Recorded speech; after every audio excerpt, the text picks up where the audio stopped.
Hello students, in today's video we will cover the third component of blood, which is blood platelets, also known as thrombocytes.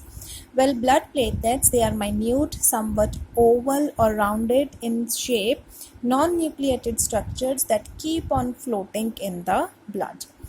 These blood platelets, they are derived from a giant cell known as megakaryocyte in the red bone marrow. See, if this is a megakaryocyte, mega means they are large, they are giant cells, so they do budding, and these buds, they then detach from the megakaryocytes, and these are the blood platelets. So the lifespan of blood platelets, it ranges from 3 to 5 days. Once their lifespan is over, they are destroyed in the spleen. So blood platelets, basically they are very important in the clotting of blood. What they do at the site of injury, these platelets, the blood platelets, they disintegrates, they breaks down, and they release a chemical substance which is known as thrombokinase.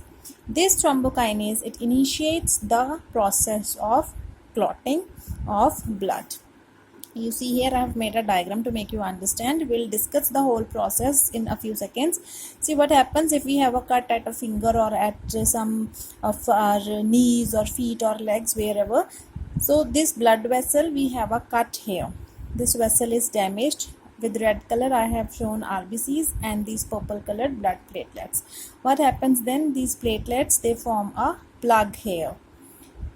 These plugs, then they form, what these platelets do, they form a fibrin thread. They trap the RBCs inside it so that no loss of blood will be there, and hence it forms a clot.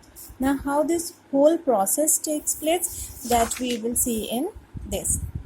See, at injured tissue, what happens? The injured tissue cells and platelets, both of them, they disintegrates at the site of wound. Wherever we have a cut or injury, the injured tissue cells that got broken, that got damaged, plus the platelets that are continuously keep on floating inside our blood, they both of them, they disintegrates. Once they disintegrates, they release a substance which is known as thrombokinase, also known as thromboplastin, more recently known as factor X or Stewart factor. All are just names for these thrombokinase, different names for the same chemical substance. Now, with the help of calcium ions which are present in the plasma of our blood, what happens? These thrombokinase, what they do, they convert the inactive protein prothrombin into its active state thrombin. So thrombokinase, basically in the presence of calcium ions, they convert the protein prothrombin, which is the inactive state of the protein, into an active state which is known as thrombin. Now this thrombin, again in the presence of same calcium ions, they react with the soluble fibrinogen. You remember fibrinogen we have done in the components of plasma.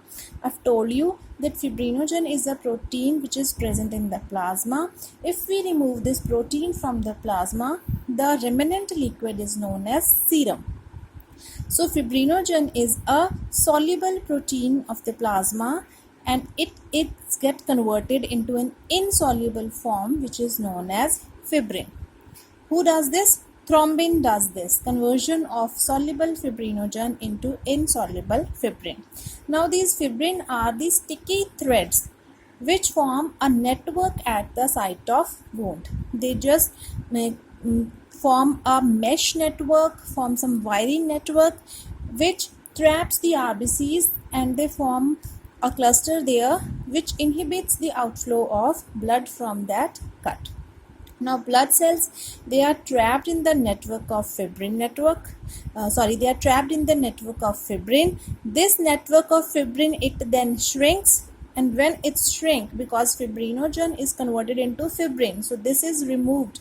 What will oozes out? The serum, the clear liquid, it will ooze out from your cut end or your injury. So this is how the formation of clot takes place in our body. This is a flow chart to make it more understandable for you. See, injured tissue cells plus the platelets, they release thrombokinase, the chemical substance thrombokinase, which in the presence of calcium ions converts this prothrombin, which is an inactive state of the protein, into the active state thrombin, which again in the presence of these calcium ions they convert this soluble fibrinogen into insoluble fibrin. So fibrin, they are the sticky threads which traps the RBCs and then forms a clot. So this is the whole process of clot formation. In the next video we will cover the blood groups and the transfusion of different blood groups. Thank you.